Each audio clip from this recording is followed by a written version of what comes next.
வணக்கம் நண்பர்களே. இந்த பதிவில் ஒரு முக்கியமான விஷயம் நான் சொல்லிக்கணும்னு நினைக்கிறேன். செல்ஃபோன் எல்லோரும் யூஸ் பண்ணுறோம். செல்ஃபோன் இல்லாமல் வாழ்க்கை இல்லை அப்படின்ற ஒரு காலகட்டத்தில் நம்ம இருக்கோம்.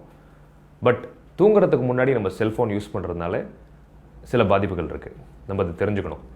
நம்ம நல்லா தூங்கணும் அப்படின்னா மெலட்டோனின் அப்படின்னு ஒரு ஹார்மோன் நம்ம உடம்புல நல்லா சுரக்கணும்.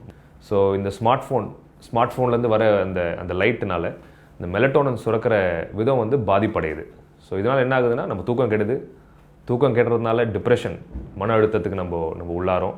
அது மட்டும் இல்லாமல் இப்போ புதுசாக ரிப்போர்ட்ஸ் சொல்லிட்டு இருக்காங்க, இந்த மெலட்டோனின் ஹார்மோன் ஓட செயல்திறன் குறையிறதுனால நம்ம சாப்பிட்ற விதம், நம்ம டெய்லி சாப்பிட்ற ஃபுட் ஹேபிட்ஸ் மாறுது. ப்ளஸ் ஒபிசிட்டி, அதாவது உடல் பருமனுக்கு நம்ம உள்ளாரோம். ப்ளஸ் கேன்சர் கூட வர வாய்ப்பு இருக்குன்றதை பற்றி சொல்கிறாங்க.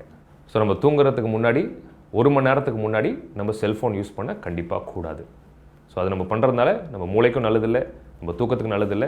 அது மூளை தூக்கத்தை பாதிக்கிறதுனால உடம்புல மற்ற பிரச்சனைகள் வர்றதுக்கும் வாய்ப்புகள் இருக்குது. ஸோ செல்ஃபோனை பொறுப்பாக யூஸ் பண்ணுங்கள். தூங்குறதுக்கு முன்னாடி யூஸ் பண்ண வேண்டாம். நன்றி.